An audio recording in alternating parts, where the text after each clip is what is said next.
Le sport a toujours été un fil conducteur à travers ma vie. Donc j'arrive à 18 ans, mon meilleur pote, il vient avec moi sur les chantiers, il a fait la même chose que moi. Lui, il était parti à Oxford, il était parti sur BBC Radio parce que c'était le gars le plus intellectuel de ma génération. Il a eu 6 A's. C'est comme si tu as 20 sur 20 au bac, tu as une moyenne de 20, c'est un truc quasiment jamais vu, machin. Il était passé à la radio, il avait des offres de toutes les facs, il pouvait choisir. Il est parti à Oxford et il s'est fait virer parce que il s'est pris une cuite et il s'est battu avec 4 mecs qui n'aimaient pas son équipe de foot. Voilà. Et lui, il a dit, écoute, je suis entouré de connards qui n'aiment pas West Ham, donc je préfère quitter Oxford. Ah ouais, West Ham en plus, ouais. Et il s'est retrouvé, Légal, donc il s'est retrouvé sur les chantiers avec moi et mon père, voilà, et les gars de mon père. Et donc mon meilleur pote et moi, on s'est régalé sur les chantiers. On mettait la radio et puis cette ambiance de, même si tu fais une taf de merde, genre, genre il y avait des moments où, ok, voilà le jardin, il faut tout balayer. Il faut creuser dans la terre à 1m40 et c'est fait dans 2 semaines. Et t'es là, il pleut tous les jours, tu sens plus tes doigts tellement il fait froid. Mais qu'est-ce qu'on a rigolé. Et ça, c'était vraiment un bon moment. Et malheureusement, mon meilleur pote, il est décédé l'année dernière, Dorian. Il est resté mon meilleur pote jusqu'à ce moment-là. C'est un des 2 plus gros regrets de ma vie, c'est de ne pas pouvoir l'aider à éviter sa fin. Et même pour mon père. Et c'est une des raisons pour lesquelles je pense que le CrossFit a autant d'importance pour moi, parce que je sais que c'est une solution pour beaucoup. Et ouais, mes regrets, c'est que j'ai pas pu convaincre les gens les plus importants à moi à intégrer le CrossFit dans leur vie quand ils avaient toujours l'opportunité. Et, donc ça, c'était avec Dorian, donc ça, c'était 18 ans. On a fait quelques mois de chantier, on a dit, oh, qu'est-ce qu'on fait? Bah écoute, allez. Mon père, il a dit, tu peux faire ce que tu veux, mais tu dois t'inscrire pour une fac l'année prochaine. Parce que je me suis engagé que quand je quittais là où je faisais Business Studies, que non, j'allais pas abandonner la fac, c'est juste que là, c'était pas pour moi, donc j'allais faire. Je parle à mes potes et j'avais une copine qui partait School of Orient and African Studies, donc une école d'études orientales et africaines. Et je regarde un peu où elle va, etc.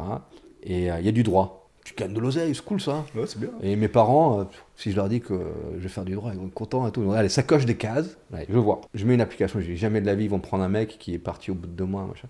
Je fais des entretiens. Et le gars il me fait, ah bah je vois que vous avez voyagé un peu, vous êtes parti vivre aux États-Unis, vous parlez français. Je dis oui, oui. Et il commence à me parler en français. Mais un français parfait. Donc si j'avais bluffé, j'étais dans la merde. Ouais, bien sûr. Donc je parle en français, il dit, ok, pas mal.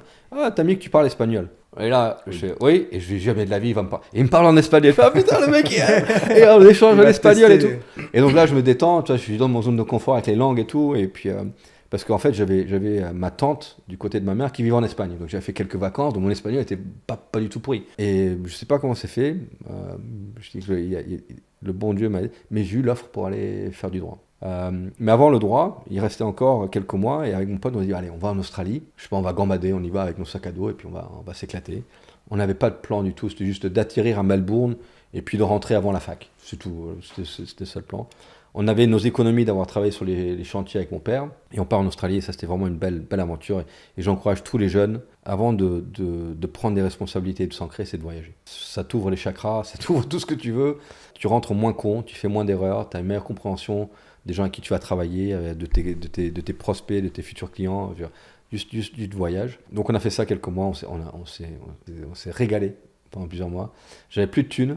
Je suis tombé amoureux d'une femme qui vivait à Brisbane, qui avait 2 fois mon âge. Et mon père, il a envoyé son meilleur pote qui vivait à Melbourne. Il a envoyé jusqu'à l'autre côté de Brisbane. On était c'était pas à Byron Bay, on était à Noosa. Donc c'est un petit village sur la côte où pour gagner ma vie, je faisais des hamburgers sur la plage. Donc Paddy's Burgers et je coupais la betterave et tout le machin. C'était $1 le burger, c'était magnifique. Et pour moi, c'était magnifique parce que tous les jeunes venaient pour manger donc pour un jeune anglais, j'ai rencontré tout le village à travers mon taf. Ouais, burger, ouais. Et donc j'étais bien là. Mais le meilleur pote de mon père, il est venu me chercher. La fac, elle commence dans 3 jours. Là. Qu'est-ce que tu branles? Monte dans l'avion, tu rentres. Donc je monte dans l'avion, je suis rentré. Et donc là, j'ai 19 ans parce que c'était septembre. Un grand